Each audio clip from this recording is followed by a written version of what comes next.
వచ్చినాయి. రెండోది అమ్మాయిలకి పబ్లిక్ లైఫ్‌లో స్పేస్ పెరిగింది. చదివించడం పేరెంట్స్‌లో మార్పొచ్చింది. అమ్మాయిలని, అబ్బాయిలని తేడా చూడట్లేదు.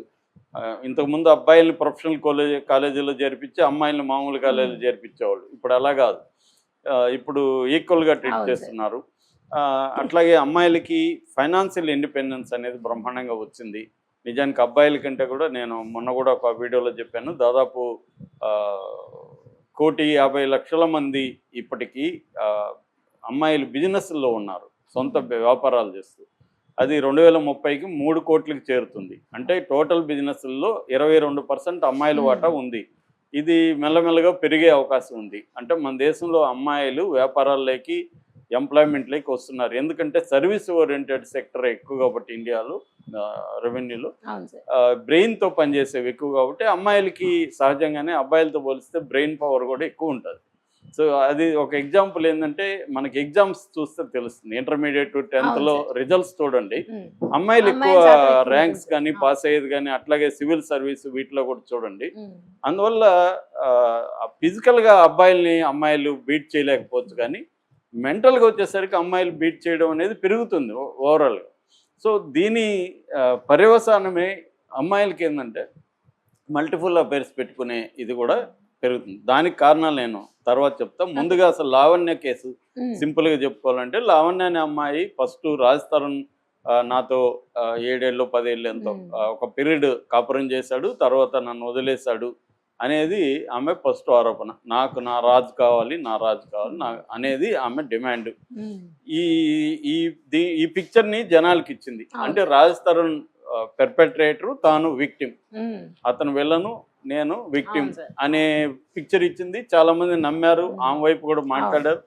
మెల్లగా రాజ్ తరుణ్ వెనకే ఉండి కొంతమందిని రంగంలో దింపాడు. అందులో ఫస్టు అతని పేరేమి శేఖర్ భాష. హ్మ్. శేఖర్ భాష వచ్చి అసలు ఈ అమ్మాయికే మల్టిపుల్ అబ్బాయి. ఈ అమ్మాయి చెప్పింది ఏంది, రాజ్ తరుణ్‌కి మాల్వి మల్హోత్రాతో అఫైర్ ఉంది.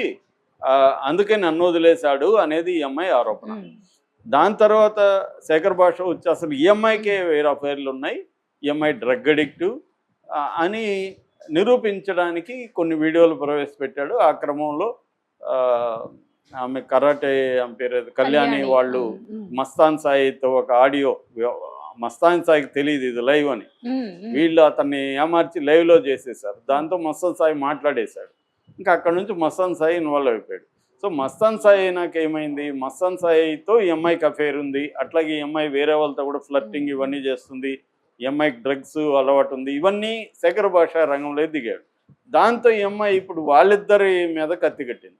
వాళ్ళిద్దరిని అరెస్ట్ చేయాలంటే డిఏ అంటే డిటెక్టివ్ ఇన్స్పెక్టర్ నార్సింగ్లో, అతన్ని ఫ్లర్టింగ్ చేసింది. తన ఫ్లర్టింగ్ వల్ల ఏమయ్యాడు అతను, వీళ్ళిద్దరి మీద చర్య తీసుకునే విధంగా ఆ ఎస్ఐ మరి ఈ అమ్మాయికి సలహా ఇచ్చాడా, ఏం జరిగింది తెలియదు. ఈ అమ్మాయి వెళ్ళి మస్తాన్ సాయి ఇంట్లో ఉండే ఒక 4 టీబీనో ఎంతో హార్డ్ డిస్క్ని పట్టుకొచ్చింది. అవును సార్. హార్డ్ డిస్క్లో మస్తాన్ సాయికి ఏముంది, ఇవాళ ఉన్న అనేక మంది యూత్కున్న లక్షణాల్లో భాగంగా మస్తాన్ సాయి తనకు నచ్చిన అమ్మాయిలతో భార్య గర్ల్ ఫ్రెండ్ అంటున్నాడు. హ్మ్. వాళ్ళిద్దరితో రొమాన్స్ చేస్తున్నప్పుడు దాన్ని వీడియోలు తీసుకోవడం, ఇది చాలామంది ఇవాళ కామన్. మనకి నెట్లో సైట్లలో, ఇండియన్ సైట్లలో దాదాపు 78% ఈ వీడియోలు మనకు కనబడతాయి. వాళ్ళే తీసుకుంటారు, వాళ్ళే అప్లోడ్ కూడా చేసుకుంటారు. సో లేదు, ఒక్కోసారి అప్లోడ్ చేయకుండా మన విండోస్ ల్యాప్టాప్స్లో కొద్దిగా మ్యాక్ అయితే రక్షణ ఉంటుంది, కానీ విండోస్ ల్యాప్టాప్లో వీడియోలు ఉంటే అవి వేరే వాళ్ళు కూడా దూరం నుంచి కూడా తస్కరించవచ్చు. అలాంటి సాఫ్ట్వేర్లో అలాంటి హ్యాకింగ్ టెక్నిక్స్ ఉన్నాయి. అంటే మన దగ్గర నుంచి వాళ్ళు కొట్టేయచ్చు. అట్లా కూడా వెళ్ళిపోతున్నాయి. మనం పర్సనల్గానే తీసుకుంటాం, మన ఫోన్లోనో మన ల్యాప్టాప్లో పెట్టుకుంటాం. అది ఎవడో లేపేస్తాడు, దాన్ని లేపేసి వాడు వెబ్సైట్లలో పెట్టేసుకుంటాడు. ఎందుకంటే అది multi billion industry, porn industry. So ఇలాగా ఆ అబ్బాయి దగ్గర ఉన్న ఇవి బయట పెట్టి ఆ అబ్బాయిని అరెస్ట్ చేయించింది ఈ సిఐ ద్వారా. అలాగే శేఖర్ భాష మీద కేసులు పెట్టించింది. అంటే సిఐని ట్రాప్ చేసి, సిఐని రొమాంటిక్ ట్రాప్ చేసి, సిఐ ఈ అమ్మాయి చెప్పిన వాళ్ళందరిని అరెస్టులు చేయడం, ఇవన్నీ చేసేసరికి మీడియాని కూడా మ్యానిపులేట్ చేసింది. ఈ అమ్మాయికి మీడియాలో కూడా కొంతమంది సపోర్ట్ ఉన్నారు. దాంతో శేఖర్ భాషని, మస్తాన్ సాయిని విల్లన్లుగా, తను విక్టిమ్గా ఇప్పుడు మారిందనమాట. అంతకుముందేమో రాజ్ తరుణ్ విలను, ఈ విక్టిమ్. ఇది జరిగింది. ఈ లోపల ఇంకొంతమంది రంగంలోకి వచ్చారు. ప్రీతి ఉదయ్ అనే ఇద్దరు. ప్రీతి ఉదయ్ అనే వాళ్ళని కూడా ఈ అమ్మాయి డ్రగ్స్లోకి దింపిందని ప్రీతి అనే అమ్మాయి 1 year బ్యాకే వీడియో పెట్టింది. ఈ లావణ్యని నమ్మకండి, ఈ అమ్మాయికి డ్రగ్ అలవాటు ఉంది, డ్రగ్స్ వీళ్ళకి దించుతుంది అని ఈ గొడవ రాకముందే ప్రీతి పెట్టింది. అంటే అర్థం ఏమిటి, ఈ లావణ్య బ్యాక్గ్రౌండ్ ఎప్పటి నుంచో అమ్మాయికి మల్టిపుల్ అఫైర్స్ ఉన్నాయి, డ్రగ్ అలవాటు ఉంది. సో అది ప్రూవ్ అయింది. అయినా కూడా మీడియా మస్తాన్ సాయిని విలన్ చేసి ఈ అమ్మాయిని విక్టిమ్ చేసింది. ఎందుకు, పోలీసులు ఏం వెర్షన్ ఇస్తే అదే మీడియా క్యారీ చేసింది. సో నేను అప్పుడు కూడా అడిగాను, అసలు ఈఎంఐ కదా తప్పు, వాళ్ళ ఇంట్లో ఉండే హార్డ్ డిస్క్ ఈఎంఐ అతనేం పబ్లిక్ పెట్టుకోలే. అతను ఒక అమ్మాయితో, ఆ అమ్మాయి అనుమతితో వీడియో తీసుకుంటే ఇద్దరు అడల్ట్స్, తప్పేముంది దాంట్లో, అది వాళ్ళ ప్రాబ్లం, వాళ్ళు చూసుకోవడానికి వాళ్ళు వీడియో తీసుకున్నారు, దానికి నేరం ఎలా అవుతుంది? కానీ దాన్ని నేరంలాగా చేసి 200 మంది, ఇవన్నీ పోలీసులు ఇచ్చిన పిక్చరు, 200 మంది ఉన్నాయంట, ఇతను 50 మందితో వీడియోలు తీశాడంట, ఇలాగంతా అతన్ని ఒక అంటే అదేదంటారు, కుక్కని చంపాలంటే ముందుగా పిచ్చి కుక్క అని చెప్పాలి, అప్పుడు సింపతి రాదు. దాన్ని మంచి కుక్క అయినా పిచ్చి కుక్క అని చెప్పేసామనుకో జనాల్లో అమ్మాయి అనుకుంటారు తప్ప అయ్యో అనుకోరు. అలాగా మస్తాన్ సాయిని ఒక దుర్మార్గులాగా చిత్రీకరించడం అనేది కలిసి ఈ అమ్మాయి చేసింది. ఇప్పుడేమైపోయింది, ఈ అమ్మాయి ఆ డిఐ శ్రీనివాస్తో వగలబోతూ అతన్ని సెడ్యూస్ చేయడానికి ట్రై చేస్తున్న వీడియో బయటకు వచ్చేసింది. ఇది ఎప్పుడైతే వచ్చిందో గవర్నమెంట్లో పోలీస్ డిపార్ట్మెంట్ అలర్ట్ అయింది. ఎందుకంటే నార్సింగ్ పోలీస్ స్టేషన్ మీద ఆల్రెడీ విమర్శలు ఉన్నాయి. గతంలో ఒక ఎస్ఐని సిఐని కూడా సస్పెండ్ చేశారు. అందుకని పోలీసులు ఏం చేశారంటే డిఐని వేరే చోటికి ట్రాన్స్ఫర్ చేశారు. ఎప్పుడైతే ట్రాన్స్ఫర్ చేశారో మిగతా పోలీసులు లావాణ్ణి అంటే భయపడే పరిస్థితి. ఈమెతో మాట్లాడాలంటేనే వాళ్ళకి భయం. ఎందుకంటే రేపు ఏ వీడియో బయటకు వస్తుందో, మన ఉద్యోగాలు పోతుంది, ఈ అమ్మాయి మన కొద్దిగా టెంప్ట్ అయితే అని దూరం పెట్టారు. ఎప్పుడైతే ఈ అమ్మాయికి ఇప్పుడు అన్ని రకాలుగా ద్వారాలు మూసుకుపోయాయో, ఇప్పుడు ప్లేట్ ఫిరాయించి విక్టిమ్ వేరే విక్టిమ్లోకి వెళ్ళిపోయింది. ఆ విక్టిమ్ మళ్ళీ ఇప్పుడు ఏమంటుంది, నేను నా బంగారు కొండ రాజతరుణ్ అతన్ని వదులుకున్నాను, దీనికి కారణం మళ్ళీ మస్తాన్ సాయి నన్ను నమ్మించాడు, రాజతరుణ్ మాల్వి మల్హోత్రాతో అఫేర్ ఉందని మస్తాన్ సాయి నన్ను నమ్మించాడు, మస్తాన్ సాయి డ్రగ్స్లో దించాడు, మస్తాన్ సాయితో నేను అఫైర్ ఒక చిన్న తప్పు చేశాను, సో అమ్మాయిలు మీరు తప్పులు చేయకుండా అలాగా డ్రగ్స్లోకి వెళ్ళకండి, సెక్స్ అఫైర్లు పెట్టుకోకండి అని ఈ అమ్మాయి పిలిపిస్తుంది. అంటే అర్థమేమి, అందితే జుట్టు అందకపోతే కాళ్ళు. అందితే ఈ అమ్మాయి వాళ్ళని వెళ్ళని చేసేసి వాళ్ళని జైల్లో పెట్టించేయాలా, చంపేయాలి, నరికేయాలనేది ట్రై చేసింది. అందకపోతే ఇప్పుడు ఏడ్చి నేను కాళ్ళు పట్టుకుంటా, నేను క్షమాపణ అడుక్కుంటా, ఇది డేంజర్. మళ్ళీ కాళ్ళు పట్టుకున్నాక మళ్ళీ లాగుతుంది కాళ్ళని కుదిరినప్పుడు. ఈ అమ్మాయి క్యారెక్టర్ ఇది. సో అసలు ఎందుకు ఇలా చేస్తారనేది చాలా పెద్ద టాపిక్, నేను బ్రీఫ్గా చెప్తాను. దీనికి రకరకాల కారణాలు ఉంటాయి. అమ్మాయిలైనా అబ్బాయిలైనా మల్టిపుల్ అఫైర్స్ ఎందుకు పెట్టుకుంటారు, డ్రగ్స్కి ఎందుకు అలవాటు అవుతున్నారు ఈ జనరేషన్లో అనే దాని సైకలాజికల్ రీజన్స్ ఏంటంటే అవాయిడెంట్ అటాచ్మెంట్ అంటారండి. అవాయిడెంట్ అటాచ్మెంట్ అంటే అటాచ్ అవుతుంటే వీళ్ళకి భయం అయిపోతుంది. అటాచ్మెంట్ని తొలగించుకోవాలంటే ఇంకొకరితో అఫేర్ పెట్టుకుంటారు.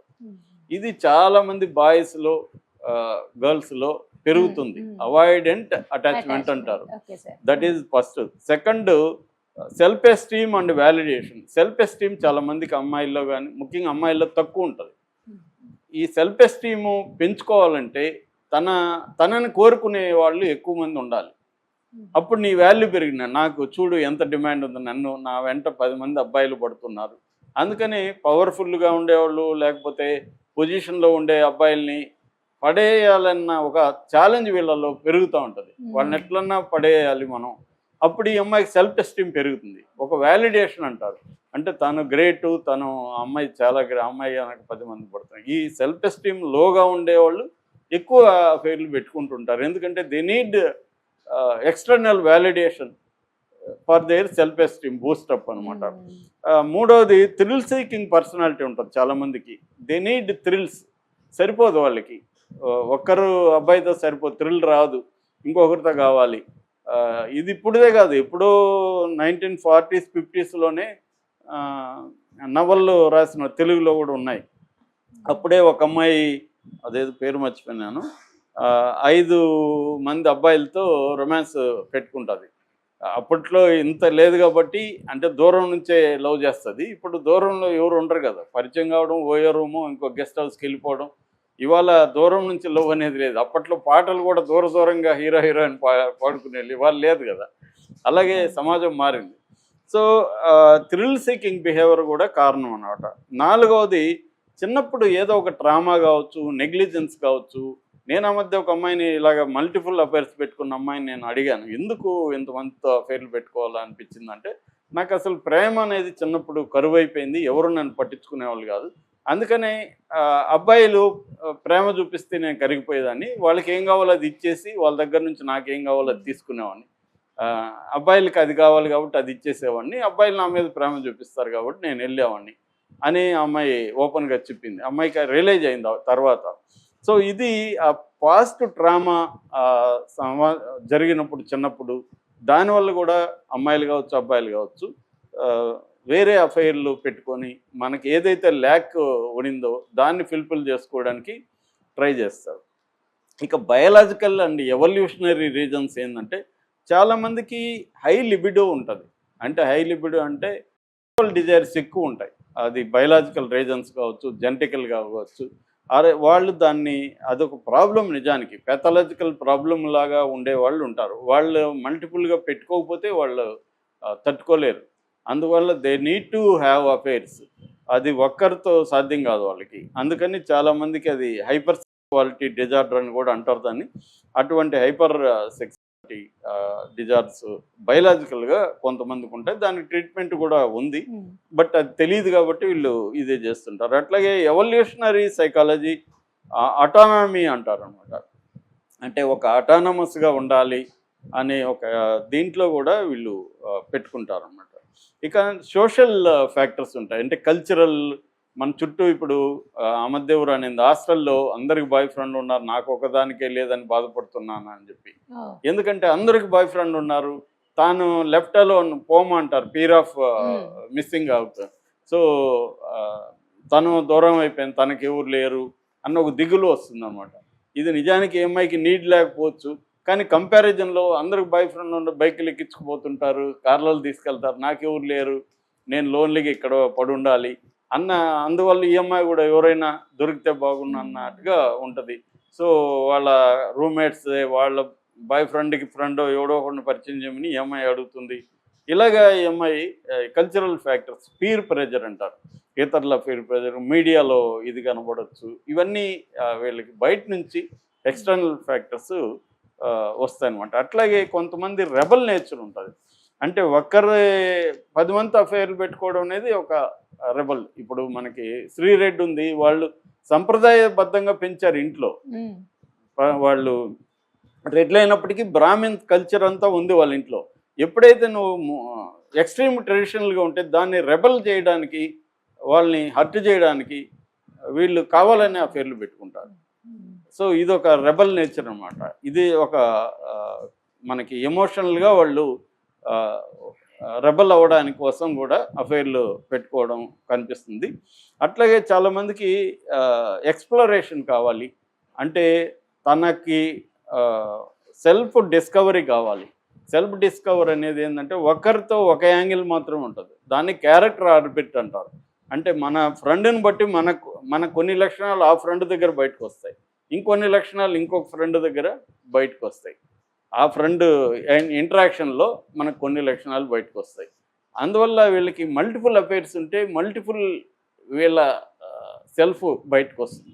ఈ మల్టిపుల్ సెల్ఫ్ బయటికి రావడం అనేది వీళ్ళకి మంచి కిక్ ఇస్తదనమాట. దీన్ని క్యారెక్టర్ ఆర్బిట్ అని స్క్రీన్ ప్లే రైటింగ్‌లో అంటారు. అంటే ఇప్పుడు తండ్రి క్యారెక్టర్ అనేది బిడ్డ లేకపోతే తండ్రి క్యారెక్టరో, తల్లి క్యారెక్టరో ఎప్పటికి బయటికి రాదు. బిడ్డ పుట్టినాకే ఆ తల్లి క్యారెక్టర్‌గా